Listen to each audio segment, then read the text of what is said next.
Vamos a conversar ahora de la educación sexual para padres. ¿Cómo se le puede hablar de sexualidad a nuestros hijos? Vamos a estar conversando con el especialista, el psicólogo Pedro Rondón, magíster en sexología. Pero antes de poder conversar con el psicólogo, vamos a conocer un poco más en el informe especial.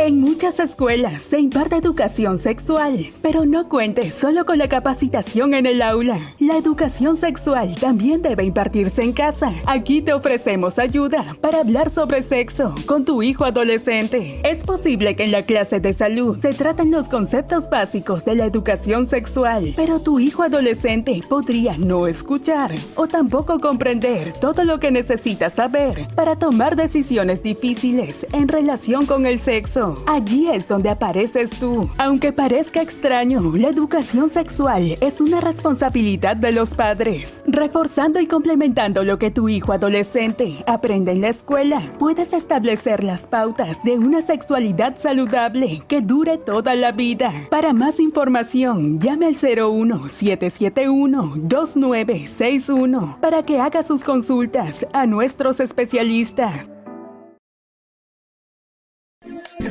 Ese fue el informe y le damos la bienvenida al especialista, al psicólogo Pedro Rondón, magíster en sexología. ¿Cómo está, doctor? Muy buenas tardes. ¿Qué tal? ¿Cómo estás, Ana? Buenas tardes. Un gusto estar contigo después de días. De igual forma, doctor, muchas gracias por estar con nosotros, sobre todo para conversar de este tema muy importante, de la educación sexual para padres, ¿no? Porque muchas veces los papás no saben cómo abordar este tema o en qué momento es que deberían abordar el tema con sus hijos. Claro, exactamente. Lo que pasa es que esto viene además en un momento crucial cuando el Congreso acaba de aprobar una ley la cual rechaza la educación sexual en los colegios. Por lo tanto, la obligación ahora de los padres es ahondar más todavía en la educación sexual. Porque la información sexual que tiene que recibir los hijos tiene que venir de casa, pero también del colegio, pero en primer lugar de la familia. Claro. De la casa. Y los padres tienen mucho miedo y de hablar con sus hijos sobre estos temas, pensando que tienen que ser unos expertos o que tienen que dominar ampliamente el tema. Claro, es que también muchos padres piensan de que al hablar de este tema es como que le están dando carta abierta a los hijos para poder empezar su vida sexual y por el contrario podrían también tener mayor riesgo de tener un embarazo adolescente, ¿no? Un embarazo no deseado. Claro, pero lo que pasa es que mientras más información tenga el adolescente, más tarde va a iniciar su vida sexual, porque eso lo demuestran todos los estudios e investigaciones que han hecho a nivel mundial, no solamente en América Latina, en todo el mundo. Las personas que reciben educación sexual están más preparadas para poder iniciarse más tarde y con mayor responsabilidad. Lo que pasa es que los padres, como te digo, tienen miedo, por eso que tú mencionas y porque ellos sienten que no han sido formados en sexología o porque a ellos no les enseñaron, entonces ellos tampoco tenían por qué enseñar porque es un tema que nunca se habla en casa, es un tema tabú. Claro, y eso tienen que quitárselo de la cabeza. Entonces, ¿por dónde partir, doctor? Sí, cuando son pequeños tú empiezas la educación sexual desde que son chicos, hablando con naturalidad de cualquier cosa y respondiendo a las preguntas que te hacen. Si te preguntan por dónde viene un niño, tienes que repreguntar a un niño de 4 o 5 años, por ejemplo, ¿por qué me preguntas eso? Porque ¿de dónde salió mi hermanito? Entonces tú le explicas la barriga de mamá.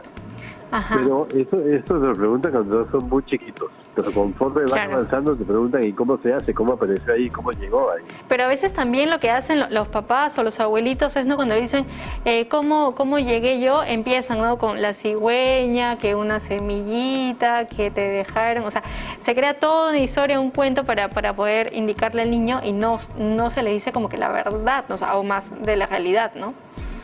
Y el niño va a saber que le estás mintiendo y que le estás ocultando algo porque te va a enterar por sus compañeros de colegio o porque cuando no aclara sus dudas, él las va a buscar por internet. Se va a meter en la computadora. Todos los niños manejan ahora la tecnología, desde pequeñitos. Entran y buscan la palabra sexo, bebé, y van a salir las páginas pornográficas y eso es lo que va a aprender. Va a aprender sexualidad a través de la pornografía, sobre todo cuando ya tienen 9, 10, 11 años que están entrando a la pubertad. Entonces es muy importante que tú primero nombres a los genitales con sus nombres, no con apodos. Claro. ¿Por qué? Porque eso hace ver que cuando tú usas apodos estás ocultando algo. Hay algo que no se debe mencionar. Y si no lo mencionas, peor todavía, porque incluso van a preescolar y le dicen en las clases, bueno, no, tenemos cabeza, cuello, hombros, cuerpo y extremidades.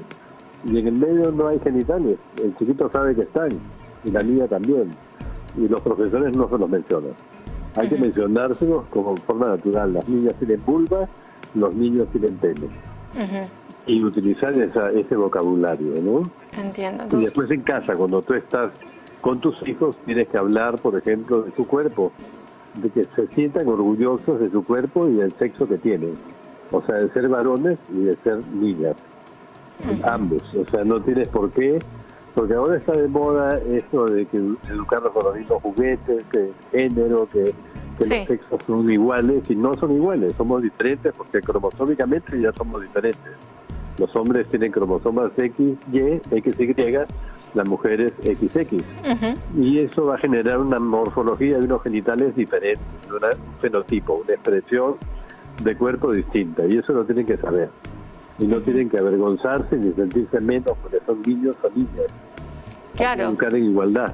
¿No? Claro, no, definitivamente, ¿no? Porque ya al cambiarle los nombres también a los genitales, o sea, genera hasta ya el niño que sienta vergüenza o timidez cuando quiera preguntar algo, piensa de que es algo como que no se debe conversar, no se debe mencionar, ¿no? Ni siquiera se debe nombrar por su nombre realmente, ¿no? Como que si fuese algo malo. Exactamente, y además otra cosa que es muy importante es la actitud que tengan los padres hacia la sexualidad, porque a veces son los papás los que tienen más prejuicios incluso que los niños, o más mitos o creencias irracionales, como que el sexo puede ser algo feo, algo sucio, algo que no se debe hablar, y los niños van a aprender eso porque los papás consideran que no hay que hablarlo. Entonces los papás tienen que revisar cuáles son sus actitudes frente al sexo y a todo lo que tiene que ver con sexología y con sexualidad. Entiendo. Tiene que buscar información. Y ya cuando van creciendo, doctor, entonces ya digamos a los más pequeñitos explicarle que conozcan su cuerpo, que conozcan cuáles son las partes de su cuerpo, que no tengan ningún miedo en preguntarle a los papis, que se les pueda decir cómo es de que se forman los bebés, cómo es que vienen, o sea, decirle la verdad, ¿no? Quizás no tan ahondar tanto en que tratar de explicar una cesárea, un procedimiento en sí de toda la labor del parto, pero explicarle básicamente cómo es realmente el que venga un bebé al mundo. Exactamente, pero tú vas repreguntando para preguntar al niño, pero ¿qué quieres saber? ¿Qué otra cosa te interesa? Porque hay uno que dice así, mamá y papá, cuando ya tienen 6 años, 5 a 6, ellos van a preguntar, pero ¿cómo se hace? Papá y mamá tienen que hacer el bebé de una forma. A esa edad ya tienes que hablarles a ellos, a partir de los 4 o 5 años, de lo que son los espermatozoides y lo que son los óvulos, para que después puedas explicarle, papá y mamá se aman, papá pone el pene dentro de la vagina de la mamá y van a tener los espermatozoides, se van a unir con el óvulo y van a formar un bebé. Un niño es perfectamente capaz de saber eso, entenderlo y no se va a traumar. Más trauma es que le digas que viene un repollo o una semilla, porque les están mintiendo y ellos lo saben.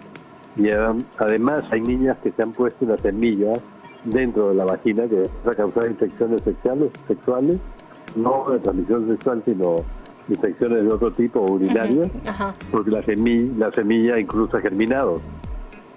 Y eso no está bien, o sea, uno no tiene por qué mentirle a los niños. Yo tengo un cuento que está en Kindle de Amazon que se llama Las dudas de Orlando, donde explica paso a paso cómo se va formando, cómo se une la mamá con el papá y cómo nace incluso el bebé. Y va desterrando todos los mitos. Es bastante corto, pero vale la pena verlo. Y hay un video que se llama El viaje de Jonás, que lo pueden buscar en YouTube. Este video está filmado en un teatro de títeres en España, donde un espermatozoide cuenta cómo va a llegar al óvulo. Y está representado por títeres, para niños mayores de 5 años. Y es espectacular, porque se ve hablando de los óvulos, como la competencia, que es como un juego olímpico, y es una manera muy didáctica de enseñarle esto. Claro. Pero también a esa edad tienes que enseñar el autocuidado, para que no sean sujetos de abusos ni violaciones. Eso también es muy importante, definitivamente, que sepan, ¿no? El cuidarse, que nadie puede tocarlos, que ellos tampoco pueden estar tocando a cualquier niño, ¿no? Que hay que respetar mucho el cuerpo, es fundamental. Y la privacidad, o sea, el espacio privado, que no entren a tu cuarto sin tocar, y además que no toquen a otros niños, porque cuando ellos tienen información del cuerpo humano y de los genitales, no van a tener la curiosidad en preescolar de explorar los cuerpos de otros niños. Ni le van a bajar la ropa porque ya saben lo que es, qué diferencia hay entre ambos sexos. Y después, ya cuando entran a la pubertad, que están un poquito más grandes, hay que hablarles también de lo que va a venir, de lo que es la eyaculación y la menstruación. Pero hablarles a ambos sexos. No es que la niña te la llevas a un salón para hablarle a ella de lo que es la menstruación y los niños a otros para hablar de lo que es la eyaculación o los cambios de su cuerpo. Ambos tienen que saberlo. Claro, eso normalmente sí se acostumbra en el colegio, ¿no? De que le hablen a las niñas, de cómo es la menstruación, ¿no? De cómo deben usar las toallas higiénicas. Todo eso hasta se hacen diferentes tipos de campañas. Yo me acuerdo que en el colegio hacían diferentes tipos de campañas que iban las marcas y nos explicaban todo de una manera mucho más didáctica, ¿no? Para todas las que recién estamos por entrar a la edad de la menstruación. Y ya en el caso de los más adolescentes, doctor, ¿cómo se aborda entonces el tema de empezar a hablar de la sexualidad en el punto de que, o sea, se les debe decir se tienen que cuidar, no? Por ejemplo, una amiga que ya tiene una hija adolescente me decía, yo he optado por comprarle sus pastillas, porque como ya está en la edad, entonces mejor cualquier cosa le he comprado sus pastillas. Eso es una muy buena opción, realmente no se recomendaría. Primero, que los métodos anticonceptivos que vayan a utilizar tienen que ser recomendados por el ginecólogo, no por los padres. Porque el ginecólogo, cuando empiece la edad de la menstruación, ya tiene que tener su médico. Y el médico le va a explicar cuál es el método anticonceptivo más adecuado, porque va a conocer el cuerpo del paciente y no todos reaccionan igual a los diversos métodos. Si tú vas a enseñar, por ejemplo, a cuidarse, tienes que hablar de preservativos. Y tienes que enseñarle, no solamente decirle tienes que usar preservativos, tienes que aprender a usarlos y enseñarle tanto al niño como a la niña, al varón o a la mujer, enseñarles a los dos cómo ponerlo correctamente, porque si la pareja de tu hija adolescente no sabe usarlo, se va a romper, el preservativo se rompe porque está mal usado. Y ella podría evitar un embarazo conociendo cómo utilizarlo realmente bien. Y tienes que comprarte el preservativo y hacer una demostración práctica para que vean cómo funciona. Y no tengas miedo, eso no quiere decir que vaya a tener actividad sexual apenas le compres el preservativo. Claro. Pero sí tienen que saberlo, a partir de los 13, 14 años, que es la edad de inicio de las relaciones sexuales en el Perú, tú a partir de esa edad ya puedes hablar de preservativo, cómo usarlo correctamente, cómo cuidarlo, cómo guardarlo, cómo chequearlo. Tienen varios pasos para que hay que seguir, ¿no? Entiendo, claro. De responsabilidad, de amor, de afecto y de valor, de cuidado y de consenso. O sea, no puedes obligar a una persona, porque si una chica o un chico te dicen no, ese no es no. Hay que respetarlo, porque el acoso no viene solamente de las chicas, de los chicos, sino también de las chicas que acosan a los chicos, ¿no? Claro, entonces tampoco no es de que los padres deben ponerse en una posición de que explicarle y decirle, bueno, esto tú no tienes que hacer hasta que tengas, no sé, 18 años, 20 años, no puedes tener tipo de relaciones solamente para que sepas, pero no lo vas a hacer. No se le puede tampoco decir de esa forma. No te van a hacer caso, además, porque la abstinencia es una opción, es un método también anticonceptivo, pero que no funciona. Ya sabemos que es muy raro que una persona se mantenga sin actividad sexual hasta los 20, 21 años. Entonces tú sabes, lo que pasa es que a un papá le cuesta y no quiere reconocer que sus hijos tienen deseo sexual, pero resulta que desde pequeñitos hay placer sexual.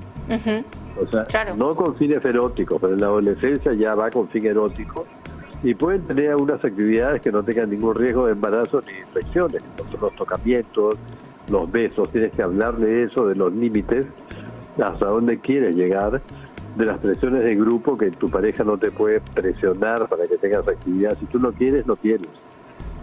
Y no tengas miedo a que te dejes. Si te dejas, que no vale la pena ese muchacho, ¿no? Claro, definitivamente es muy importante tener todas estas consideraciones. ¿Y usted qué sugiere, doctor, de que se hable, o sea, que un día diga como que ya, hoy si nunca ha hecho los padres este tipo de comunicación, de educación sexual, o sea, decir, ya mañana vamos a hablar y le explica todo lo que no le explicó en todos los años, tiene que ser algo gradual, porque a veces también los papás han estado evitando el tema? Claro, que ese es uno de los temores también, o sea, yo no hablé cuando era chiquito, ¿cómo hago para hablar ahora? Ajá. Pero tienes que hablar, en algún momento tienes que hablar, no dar una charla magistral. Yo siempre digo, no tienes que ser un experto para hablar de sexualidad con tus hijos, pero sí es tu obligación analizar tus actitudes, primero revisar y ser consciente de que tampoco tienes la información probablemente porque no te la dieron. Busca la información, y el hecho de que seas médico no significa que sepas de sexualidad, porque en la Facultad de Medicina no llevan la materia de sexología, no existe. Claro. Y por eso el ginecólogo no pregunta a sus pacientes sobre sexualidad, ni los pacientes le preguntan, y el urólogo tampoco. Entonces uno como padre tiene que buscar información pero en páginas o libros científicos. No puedes buscar en Instagram, en Google, páginas de farándula o de aventuras sexuales. Tienes que buscar en páginas que tengan respaldo científico de investigaciones y que te digan cosas generales. Por ejemplo, ¿qué tiene que saber un niño?